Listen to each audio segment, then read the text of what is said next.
Thank you very much, Awa. So I'm Mara Lightman. I'm an associate professor of anthropology here at Michigan State, and I had the great pleasure of meeting Dr. Tounsel several years ago before COVID at a seminar on religious minorities in Africa. So it is my great pleasure to have the opportunity to welcome him virtually, at least, to Michigan State University. Hopefully we'll be able to meet again in person soon. But Dr. Tounsel is the Catherine Shultz Rein Early Career Professor in the College of the Liberal Arts and Assistant Professor of History and African Studies at Pennsylvania State University. He is a historian of modern Sudan with a special focus on race and religion as political technologies.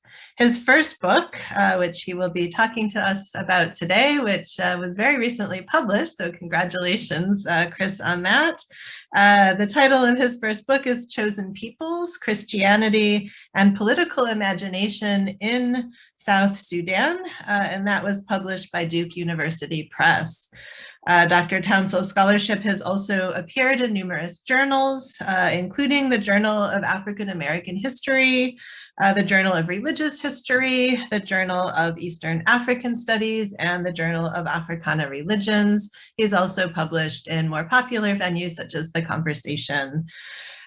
His research has also been supported by numerous very prestigious grants and fellowships, ranging from the Woodrow Wilson National Fellowship Foundation, the Andrew Mellon Foundation, Social Science Research Council, Council of Overseas American Research Centers, as well as the Doris Quinn Foundation.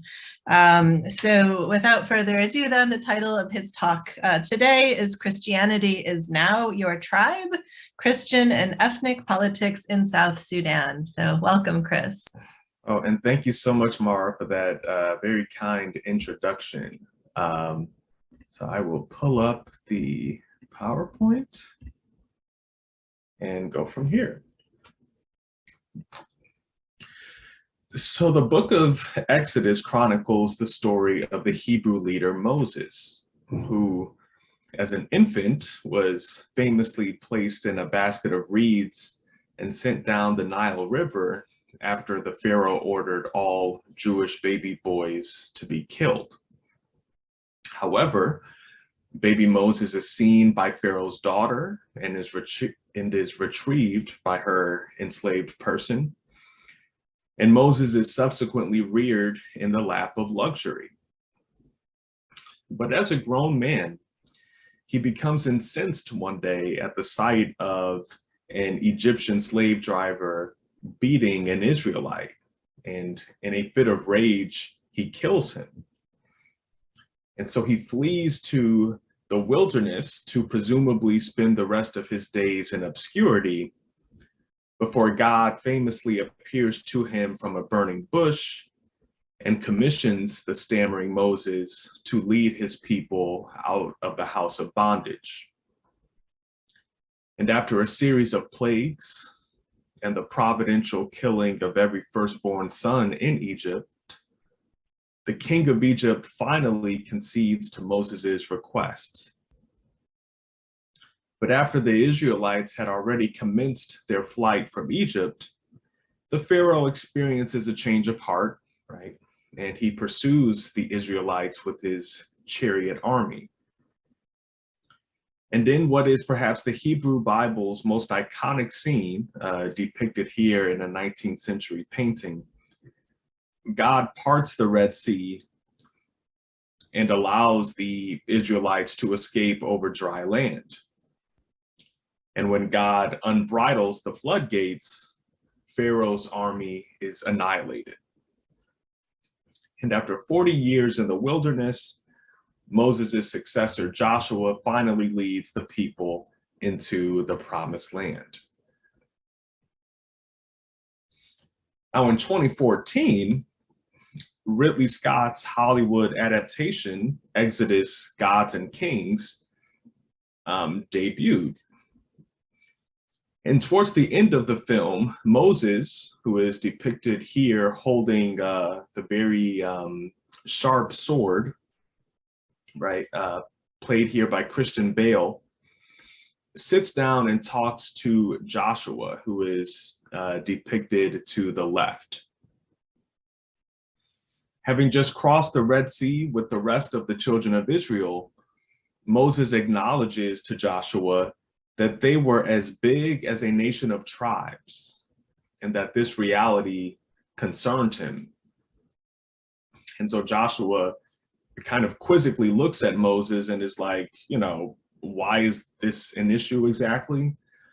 And Moses looks back at him and asks, do you really have to ask? But we all have the same goal, responds Joshua. To which Moses responds, we do now, but what happens when we stop running, right? What happens when we stop running? And for those of you familiar with the biblical story about what happens after the Israelites cross the Red Sea, you will note that the biblical writers often frame them as a grumbling and unfaithful people during their journey to the Canaanite promised land. Now, a couple of years before Exodus, Gods, and Kings hit the movies, the president of Uganda, Yoweri Museveni, was the chief guest at the first anniversary of independence celebrations in South Sudan, South Sudan having become independent in 2011. And at the ceremony, right, this President Museveni lamented what he perceived to be the tendency among Black peoples to be prone to division. And he specifically referenced the biblical Israelite example as a cautionary tale for Southern Sudanese. And he called on them not to be like the biblical children of Israel who were about to return to Egypt when they were faced with challenges in the wilderness. And so my book, Chosen Peoples, Christianity and Political Imagination in South Sudan, investigates the ways in which Christian worldviews, organizational work, and theology each informed the ideological construction of the South Sudanese nation state. My overarching argument in the text is that South Sudanese long envisioned themselves as a type of chosen people destined for liberation, while Northern Sudanese Arabs and Muslims were often likened to oppressors in the biblical tradition of Babylon, the Philistines, and of course, Egypt. And so by doing so, these South Sudanese thinkers blurred the lines between the secular and the sacred in their nation's political thought. And so my talk today is primarily situated in the colonial period and examines the role that Christian missions had in teaching and defining ethnic, racial, and religious subjectivities. And in important ways, I think that the spiritualization of ethnic identity and conflict during the colonial period has been revitalized in the last 10 years. So I know I'm speaking to a primarily Africanist crowd, but I often try to provide, just some brief overview context about, where Sudan is and things like that. So please bear with me for just a moment here. So today, the independent nation of South Sudan is basically in the lower 1/3 of the picture of the Anglo-Egyptian Sudan that we see pictured here. Today, South Sudan is a nation of roughly 11 million people and is considered to be one of the most diverse regions in East Africa, consisting of an estimated 60 different ethnic groups. And for much of the 19th century, the whole of Sudan was under Egyptian rule. But in 1899, and in the aftermath of the Makdis War, Sudan came under British control and was administered by an Anglo-Egyptian colonial administration. Christian missionaries entered the recently reopened South Sudanese mission field and operated there for the entirety of the colonial period, which began in 1899 and ended with Sudanese independence in 1956.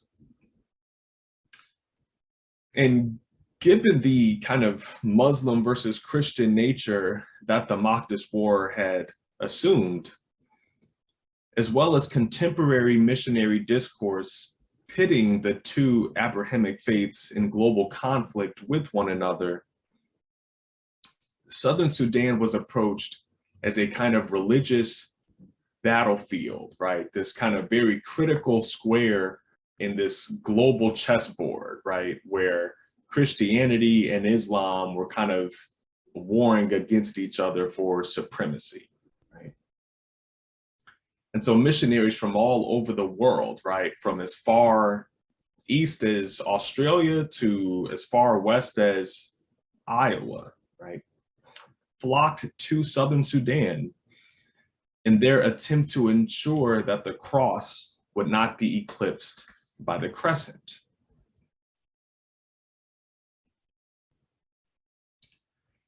Now, within this milieu, Christian missionary schools were spaces of creative ethnic definition and tension.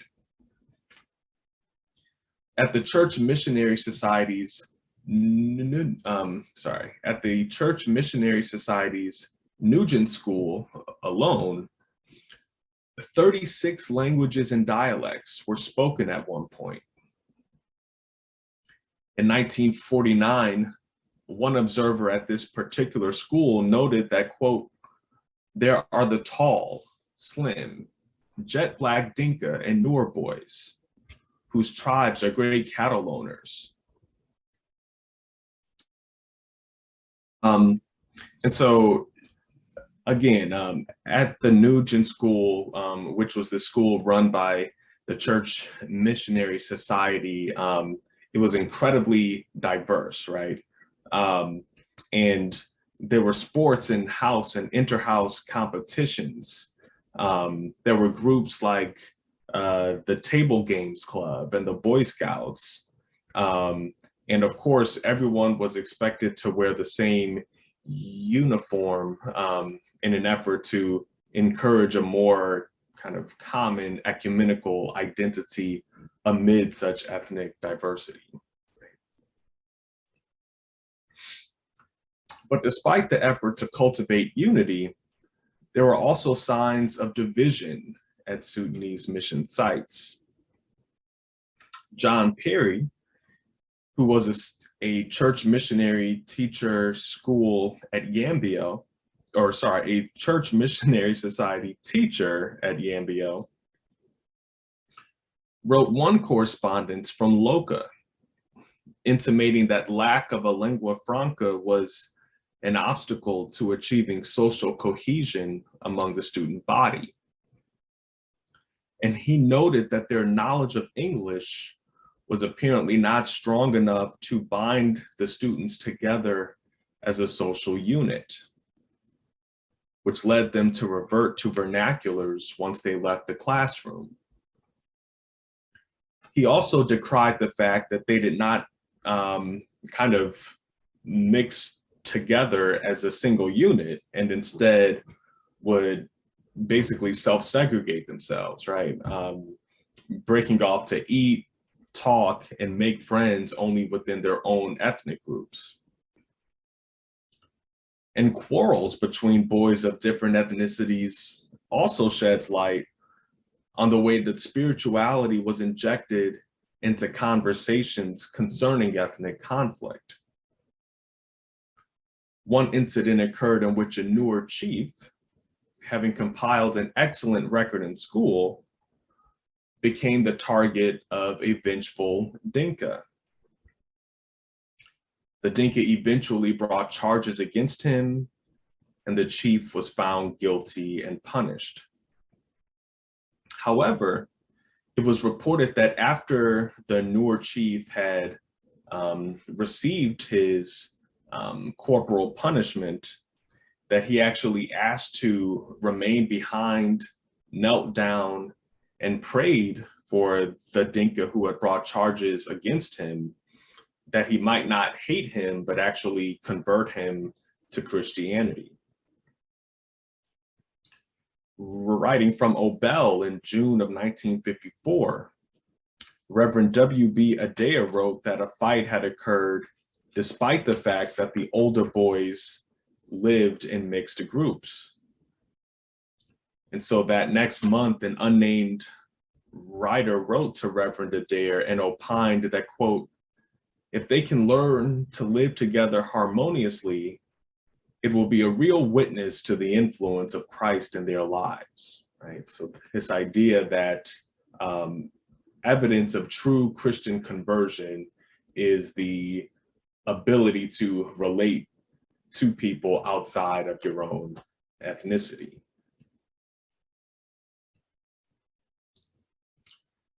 A major fight occurred at the Akot mission station in November of 1948, compelling another statement linking spirituality with fighting. Assistant Bishop Oliver Allison, who is the taller man pictured to the right, recounted that he had traveled to Akot, where he had heard that there had been issues with the head teacher.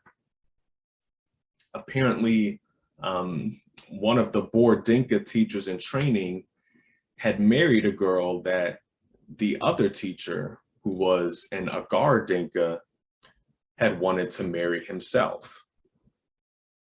And so he writes that, quote, on the evening after prayers, the spiritual germs of evil got the better of the situation, and the devil entered into the head teacher, end quote. And so, you know, the head teacher basically exchanged words with the Boer teacher, which eventually led to a small scuffle. And later on, he tried to instigate a massive brawl by leading the Agar schoolboys and others he could fight against the Boer Dinka. Now, Assistant Bishop Allison and others were informed in time in order to prevent the quarrel, and they took actions to prevent another incident. And so the following morning, right, Bishop Allison wakes up and decides to have a small meeting in order to attempt, right, to calm things down. And so he writes, quote, all seemed quiet until shortly before the time due, the unmistakable clash of clubs was heard. By the time we had arrived on the scene, a serious fight had developed, and there was even a threat of spears being used.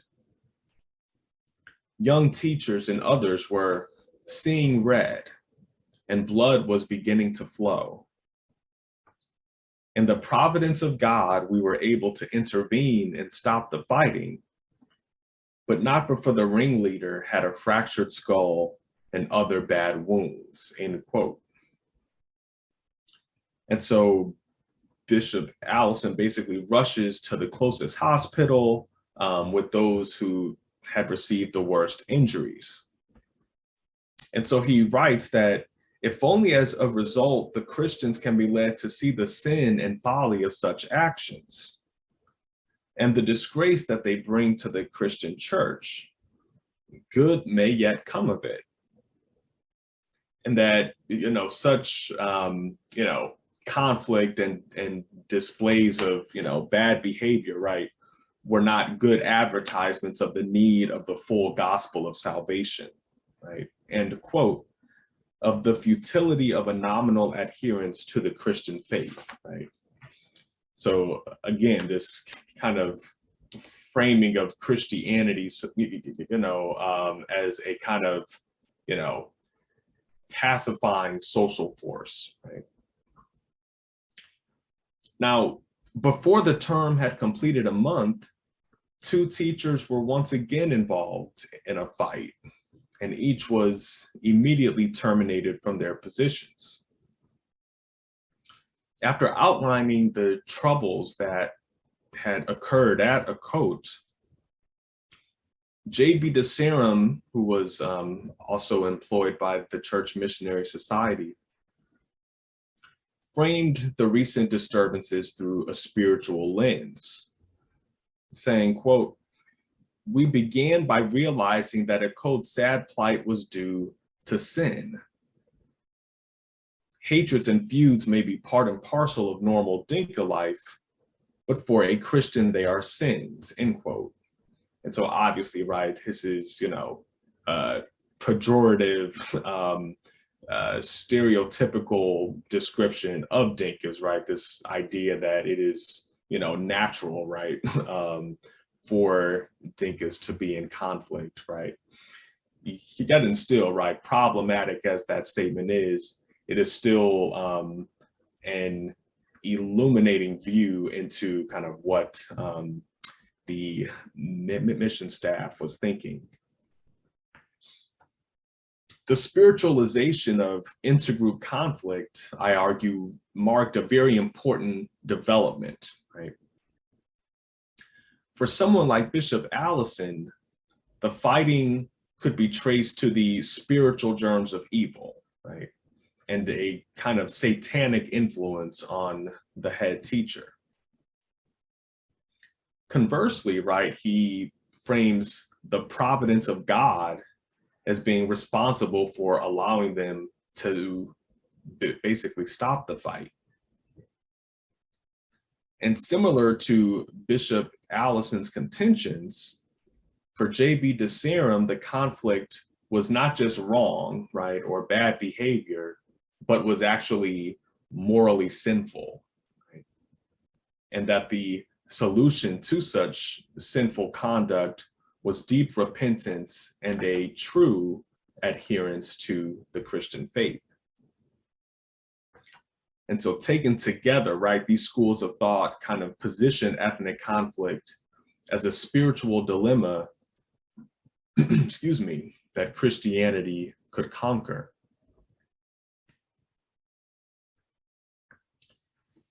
Now, importantly, right, we know that matters related to ethnicity were also discussed in Christian missionary newspapers that were produced and circulating within colonial South Sudan. With the establishment of typographies and typographical schools, Catholic missionaries in the 1930s produced South Sudan's first printed periodicals. And most prominent among these was the English language Messenger newspaper, which typically contained around 8 pages of content, correspondence columns that familiarized people with Catholic teaching on kind of everyday social issues, as well as material that tried to foster interethnic understanding in a variety of ways. And one example of this, right, is the fact that editors of this newspaper would, occasionally publish English translations of vernacular songs, right? Now, despite the Messenger newspaper status as being a resource for those of various ethnicities to learn about other ethnic groups, the paper published one article by Tasisio Majido, a teacher at the Mupoi Normal School, in which the author presented Christianity as a new community of belonging to be sought after. He wrote, quote, "You should leave charms altogether. Pagans will find some excuse in their utter ignorance." Again, very pejorative language here. "But what reasonable excuse can a Christian have? The custom of your tribe? Now your new tribe is Christianity. And unless you are born again, you will not be able to enter heaven." Right? This really fascinating phrase, your new tribe is Christianity. Such a statement is extraordinary for its multi-layered dimensions and implications regarding religious and ethnic politics, right? To begin, there is this inference that one's ethnic identity is as exchangeable as their faith, right? That just as one can convert into or out of Christianity, one can somehow simply join into or basically leave or shed an ethnic identity.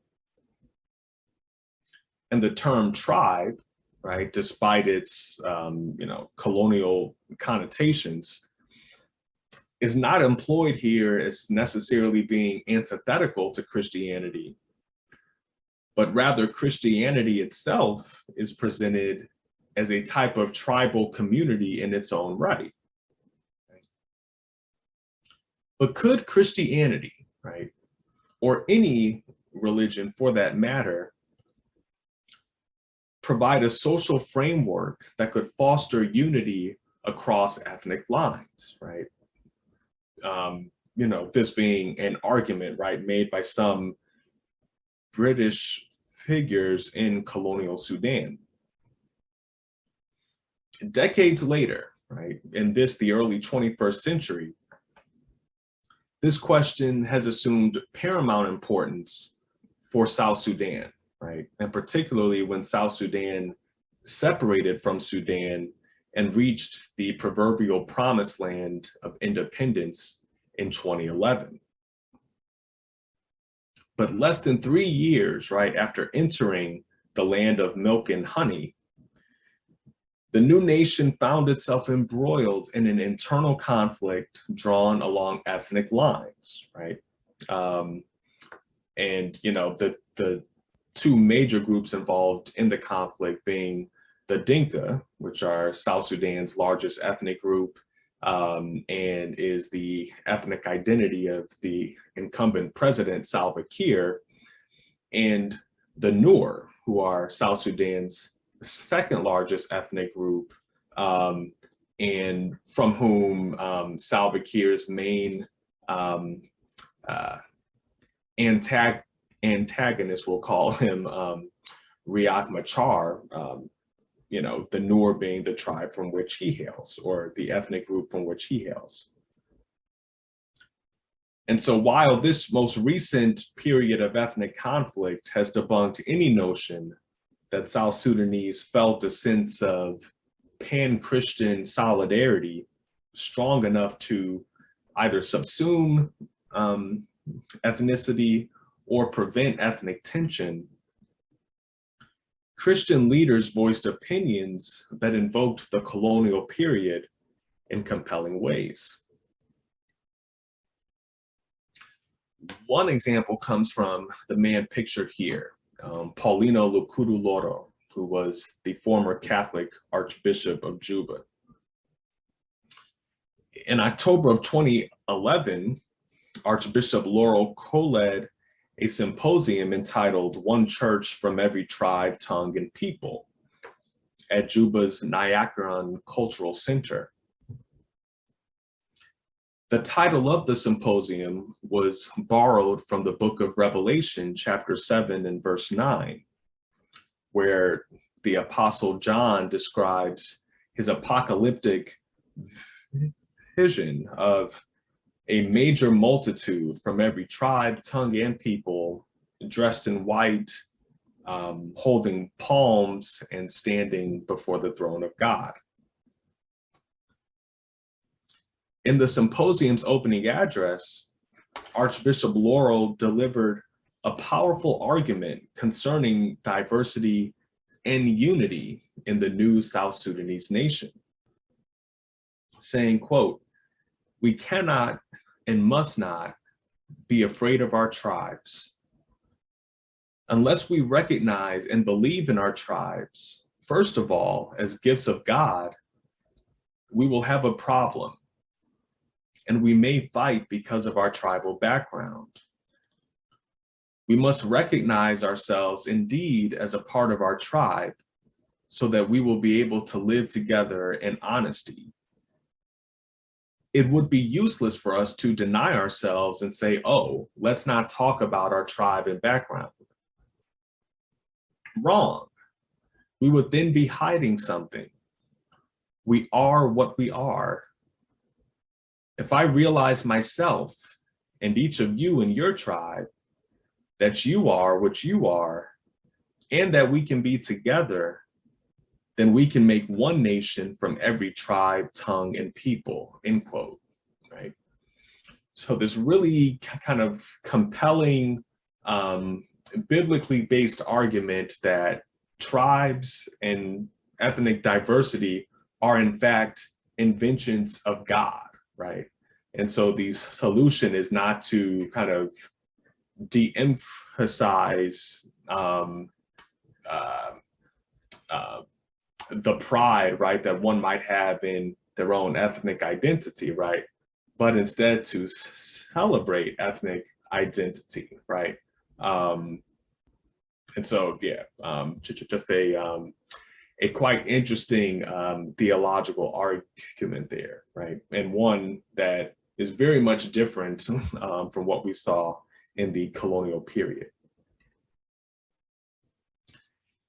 However, right, after the onset of the ethnically divisive conflict that waged from 2013 until 2018, this war also witnessed the expressed idea that intergroup conflict was a spiritual evil and that union under God was the solution, right? Obviously recalling a very similar train of thought expressed during the colonial period.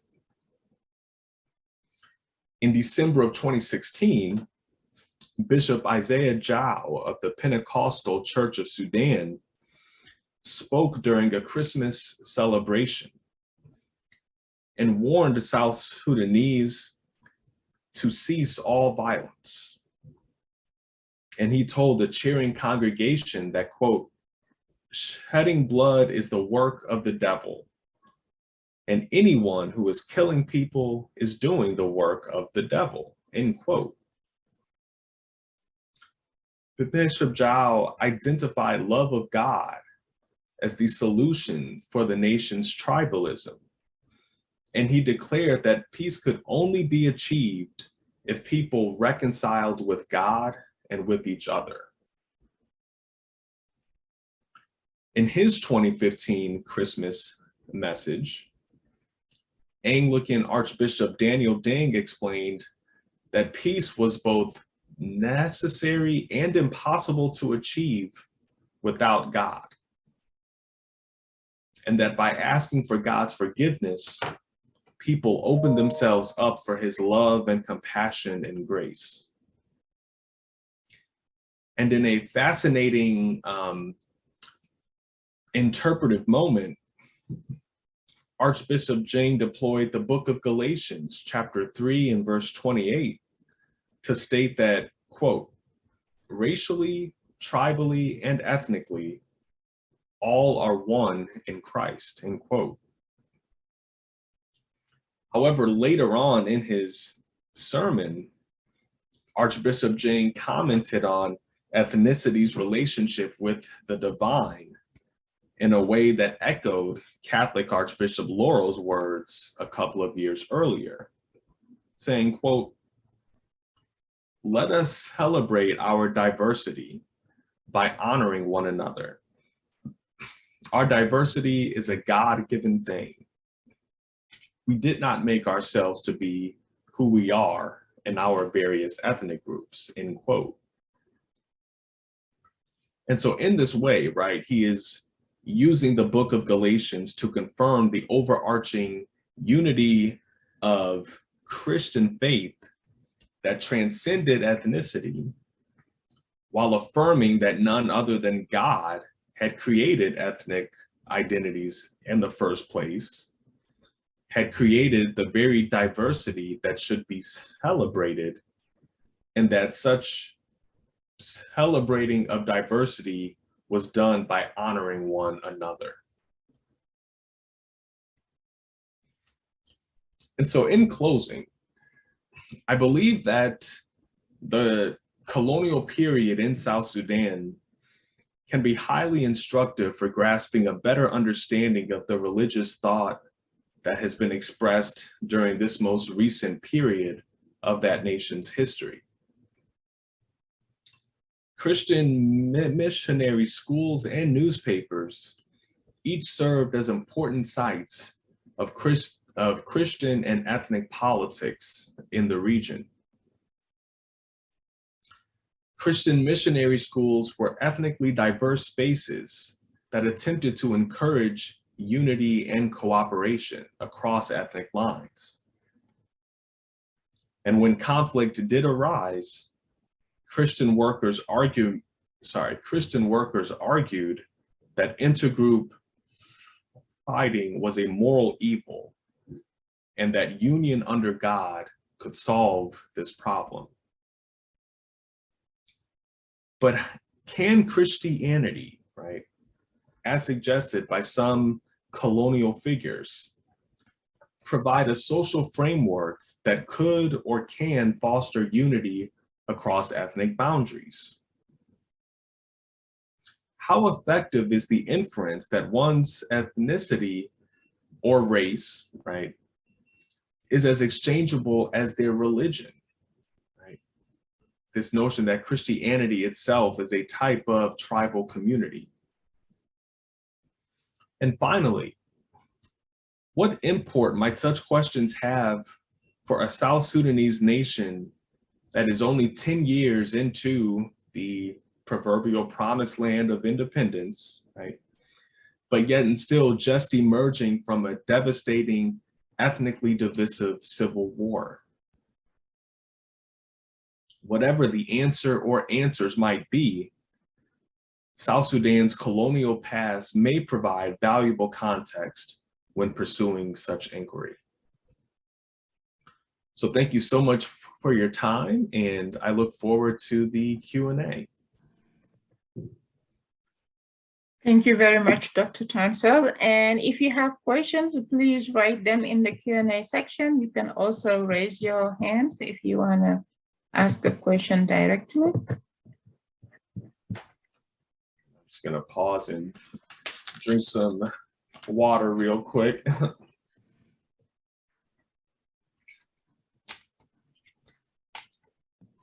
And okay, yeah, I don't know if Dr. Lightman has a question or comment.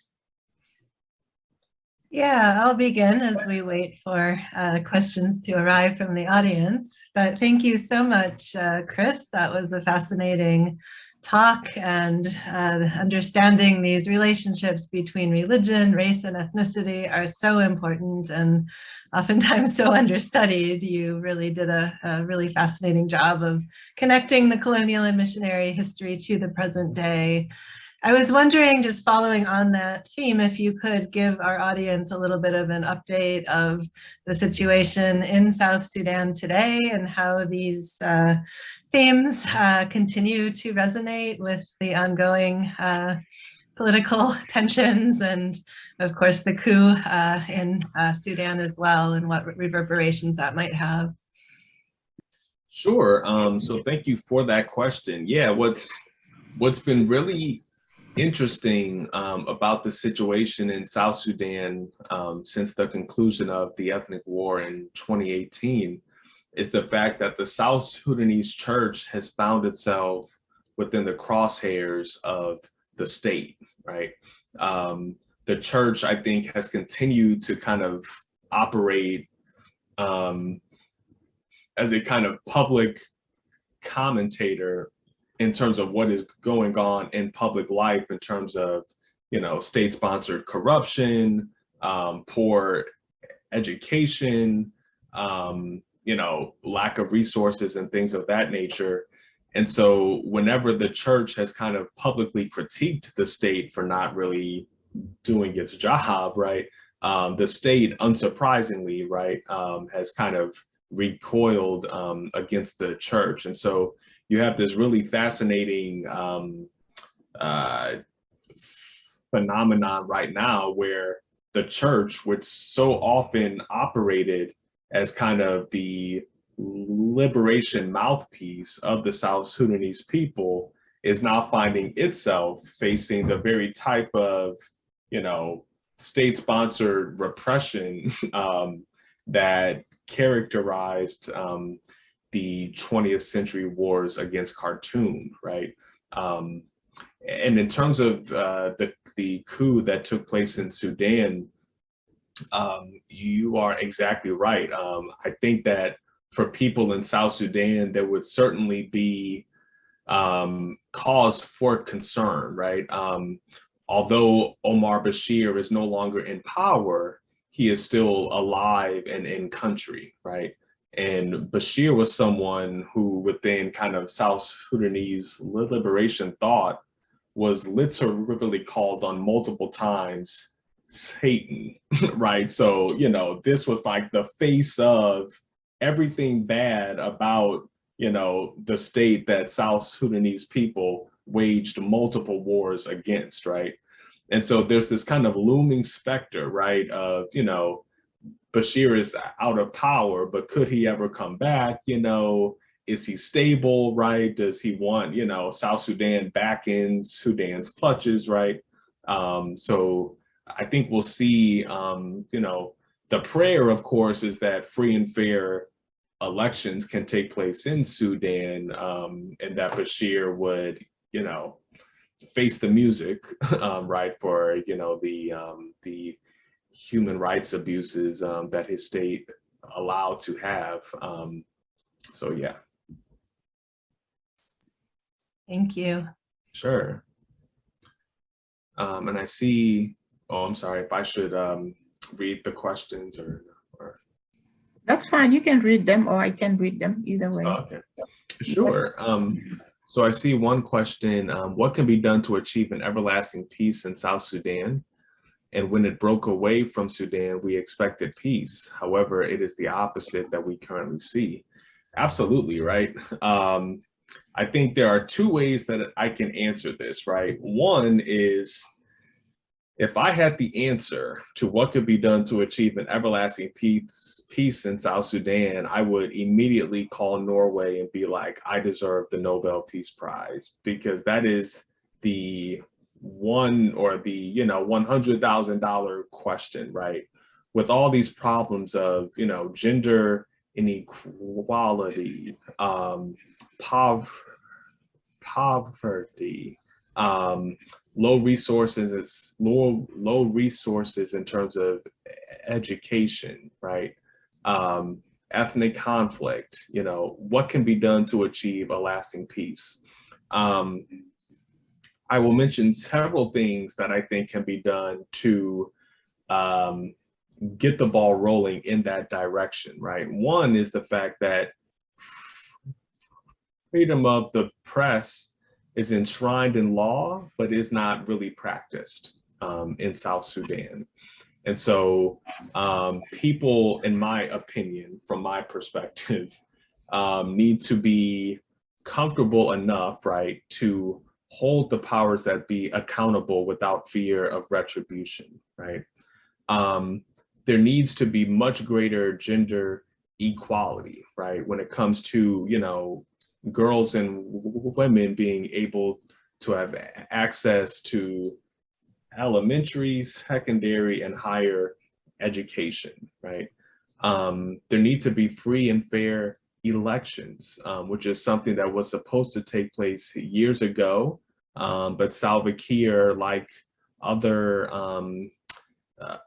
like some other leaders on the continent and throughout the world, right, has basically, indefinitely suspended national elections, right? And so if there's no faith that opposition to him can actually succeed, right, and that dissenting voices can have their voice heard, that is only going to,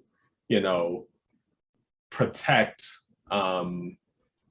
harmful government authorities from being held accountable. And then last but not least, I think that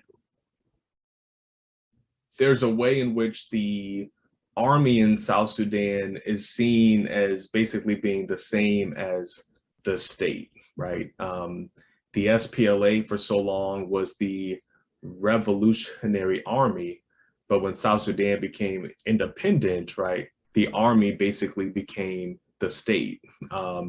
And so I think that, South Sudan and plenty other countries have shown that when there is a very close relationship between, who is making laws and who is running the army, that can be a very destructive combination that I think that we've seen in South Sudan as well. So I don't think that the question can be answered in any kind of, clean, succinct way, but I think that those are some of the issues that definitely need addressing.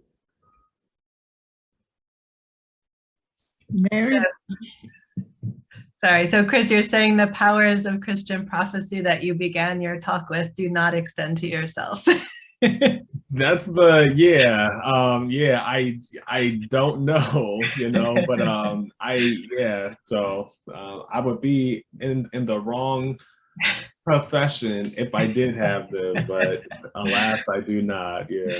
Yeah, we have a number of questions in the Q&A. I don't know Sure. if Awa wants to read them or if you want to continue to read them yourself. Let me see. So I see Philip said, I think pre-colonial traditional religions, which were never a source of conflict, achieved greater opportunities for healthy interethnic cooperation and interaction. Do you agree?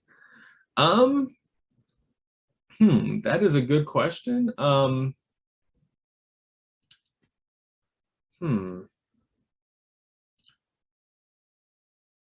I think that in the Sudanese case, I think that scholars like Douglas Johnson have shown that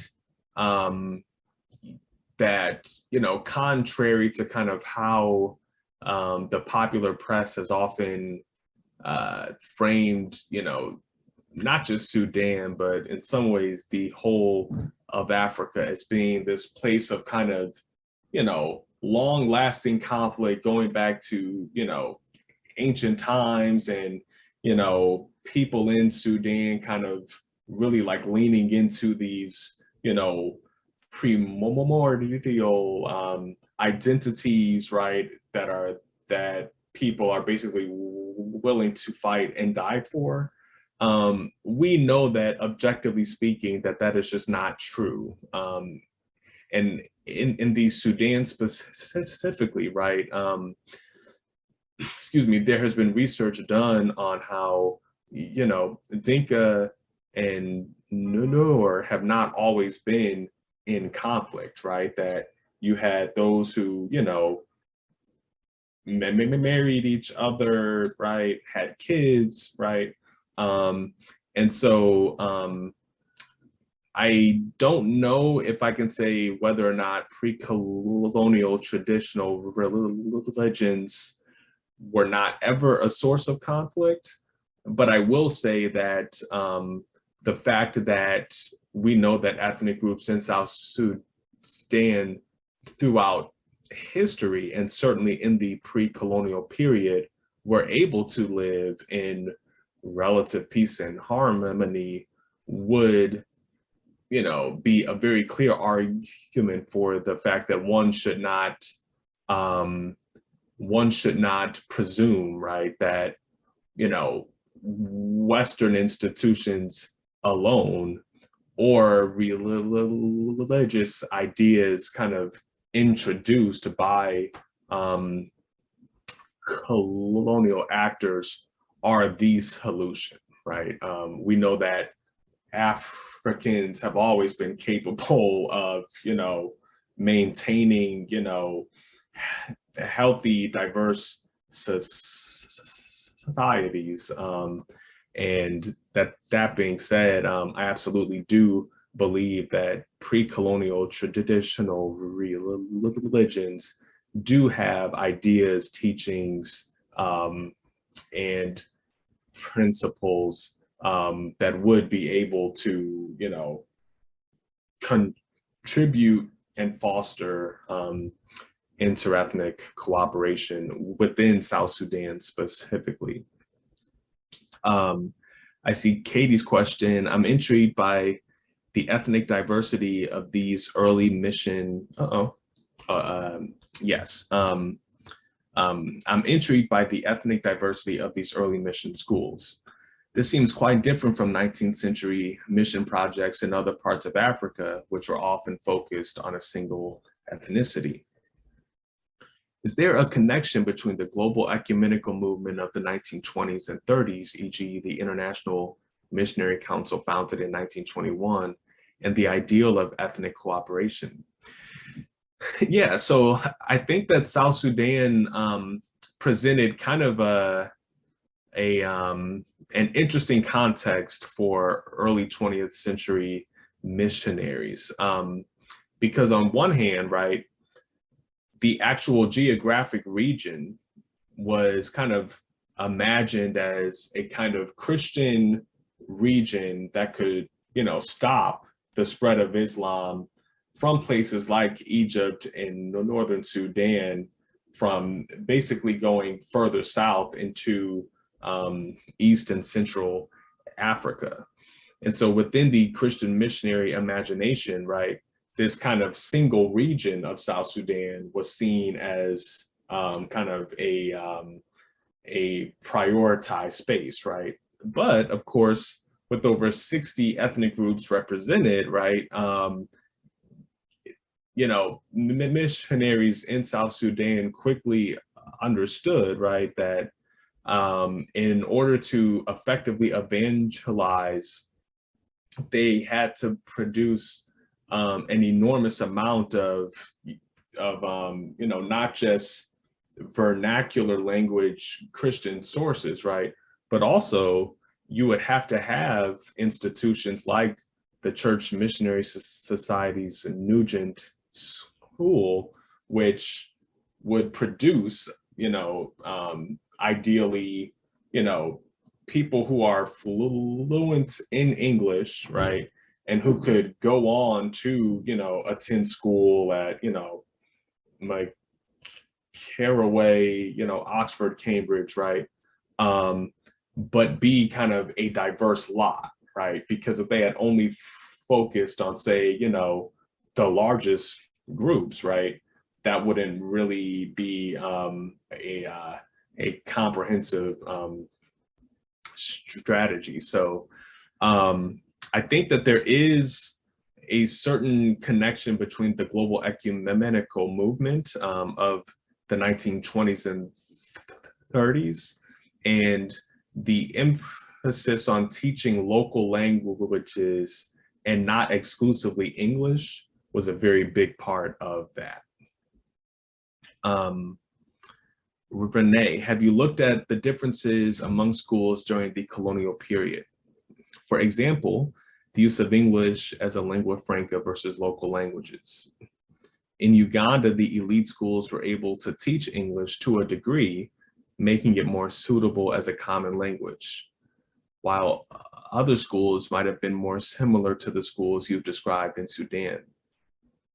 Some Ugandans also had a common Bantu language to use among themselves. Yeah. So thank you for that question.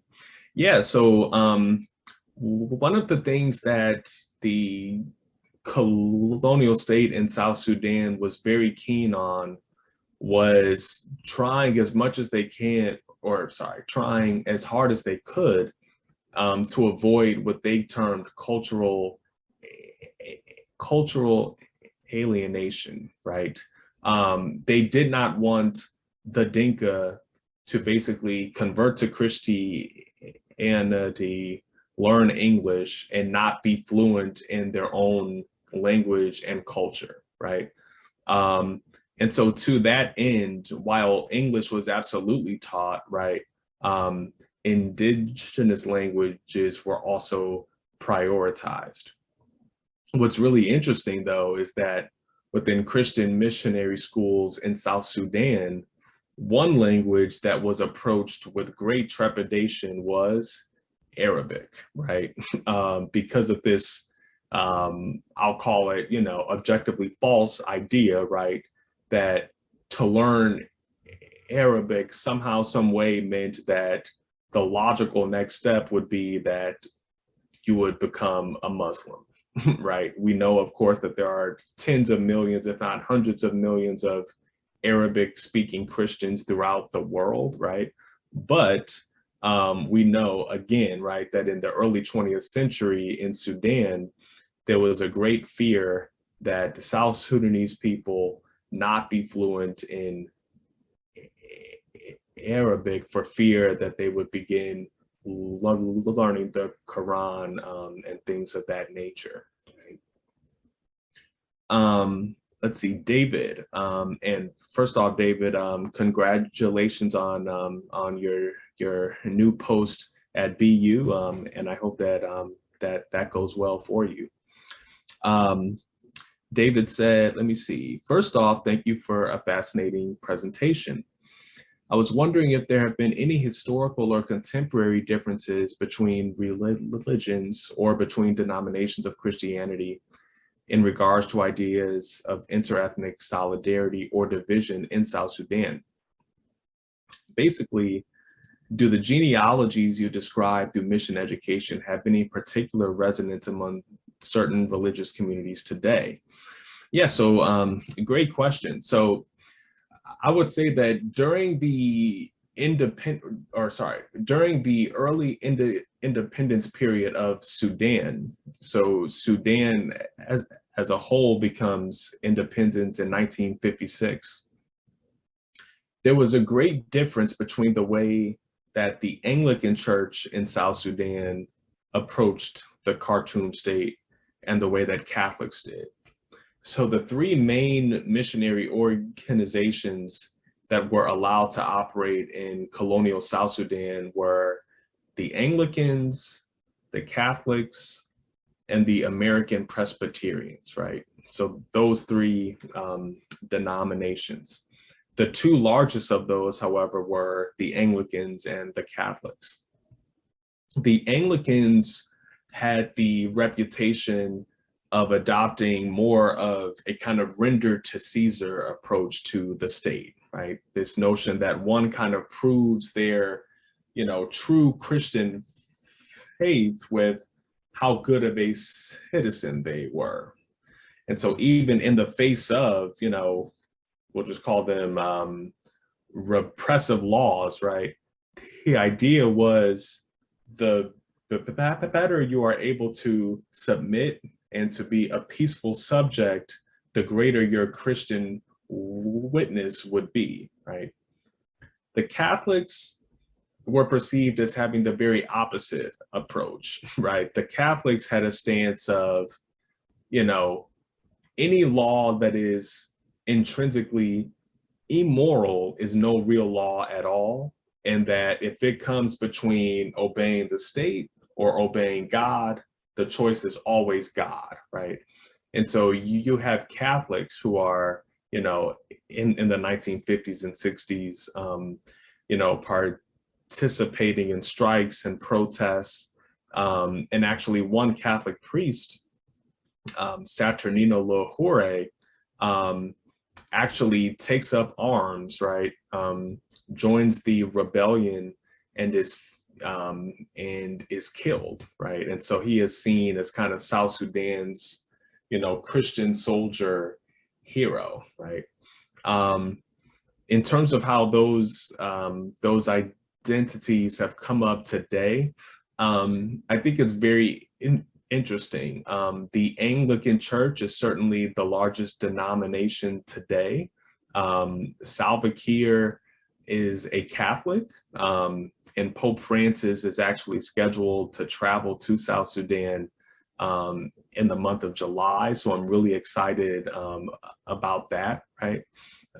Pope Francis famously took a picture of Salva Kiir where he basically kisses Salva Kiir's feet, right? And so the Catholic Church, in the person of Pope Francis, of course, has been really, firmly trying to say that, look, this conflict is bad and it's got to stop, right? And the fact that a Catholic, i.e. Salva Kiir, is one of the main, belligerents in the war is just not a good look. So Pope Francis and the Archbishop of Canterbury, Justin Welby, are going to be making a joint tour of South Sudan in July. And so that'll be, I think, a really important moment of kind of an interdenominational kind of, project stance against the violence that has been going on in the country. Enoch says, I am interested in knowing what your answers to the final questions you raised are. Religion, like other social identities, could serve as a boundary maker and or breaker. Is there any hope that shared religious identity might help South Sudanese transcend ethnic divides to foster peace, right? Yeah, so I think that history provides many answers or possible answers to this question, right? If one thinks about, the religious wars that occurred in the wake of the Protestant and Catholic reformations in places like, Spain and France and Germany, right? One will note that, people who publicly identify as Christians have a long history of fighting each other, right? And so I would never try to describe my book as a kind of argument that, Christianity is this like foolproof way, right, of providing a kind of, easy script for how, whether it's interethnic or interracial or interreligious cooperation can look like, right? However, right, I think that what my book is trying to argue is that, religion, whether in South Sudan or, dare I say, in the United States, religion often informs public political action, right? And that it behooves, I think, those within and outside of the ivory tower, excuse me, to take faith seriously, because what people believe about the, heavens and the earth, what people believe about what is good, what is evil, angels, demons, ancestors, right?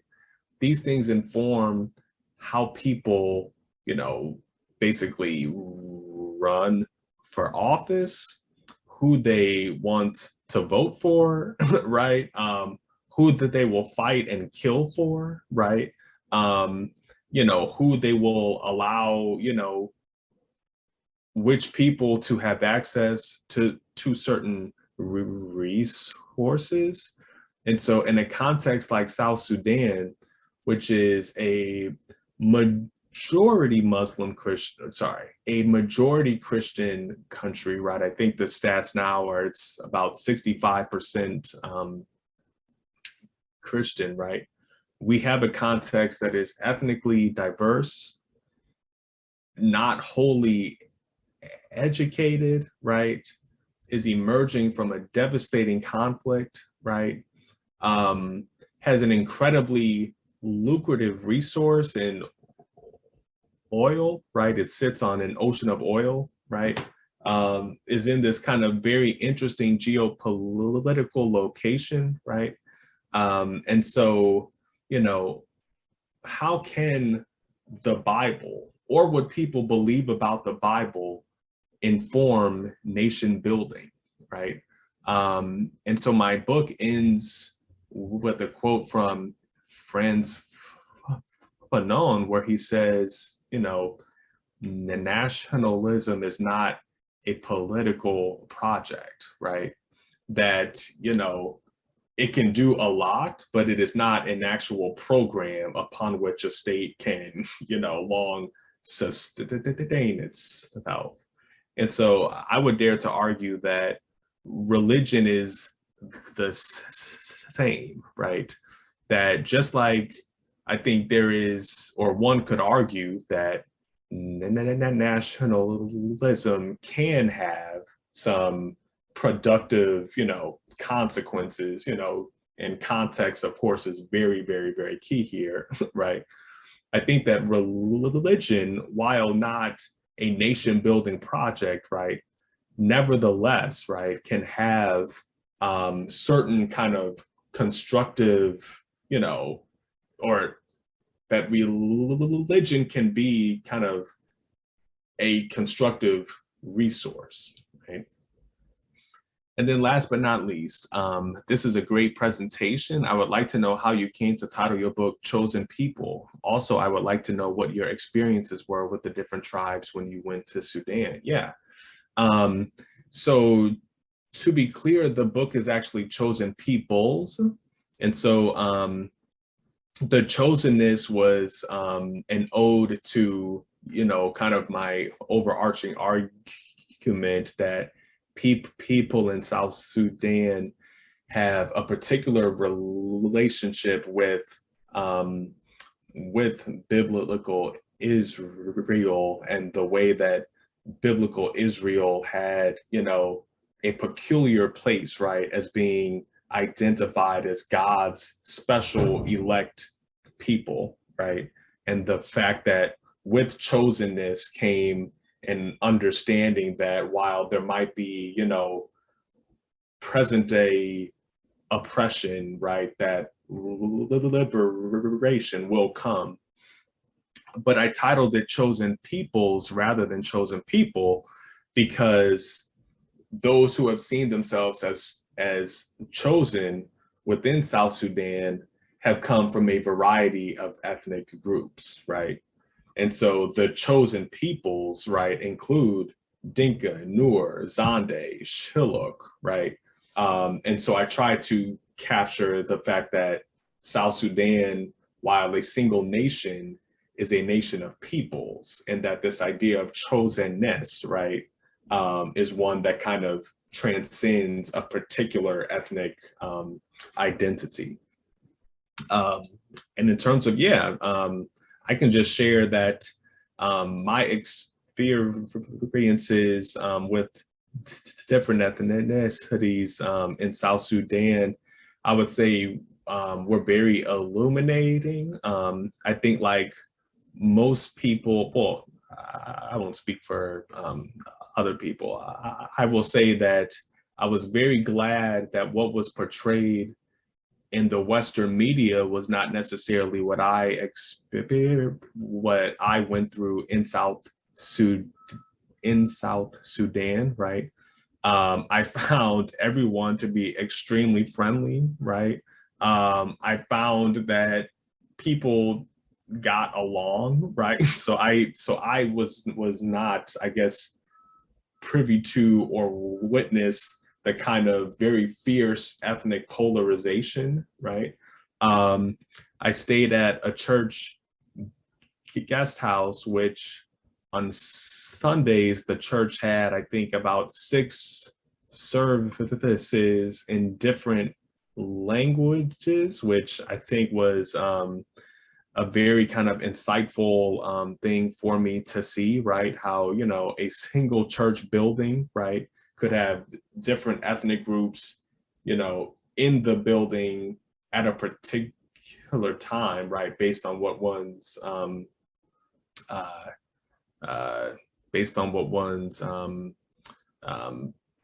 identity was. So I was there in a period where people seemed to be very proud to be South Sudanese, and you know, so that's one thing that I will share about that. But thank you so much for all of these questions. I have really enjoyed the Q&A. This has been very fruitful for me, and I hope that it has been enjoyable for the rest of you. Well, thank you very much for coming and sharing your research with us. I don't know if Mara has any remarks.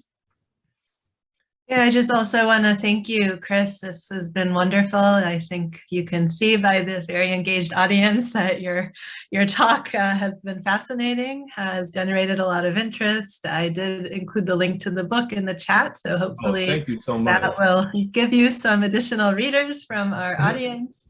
And yeah, thank you once again for sharing your work with us and these very interesting presentation. So hopefully we'll have an opportunity to see you in person again. Right, soon. right. I hope you'll have an opportunity to get back to South Sudan soon. And yeah, thank you once again. Sure, and thank you all so much. And I know that it is late in the semester, so I pray peace and calm as you wrap up your classes and start what is hopefully a restful summer vacation. Thank you very much, and thank you everybody for coming. Thank you, Mara, for inviting our guest today, for introducing it, and for your comments. And thank you everybody for coming. This was our last Eye on Africa of the semester, so we'll see you next fall. Thank you. All right. Thank you. Have a wonderful summer, everybody. Thanks again, Chris.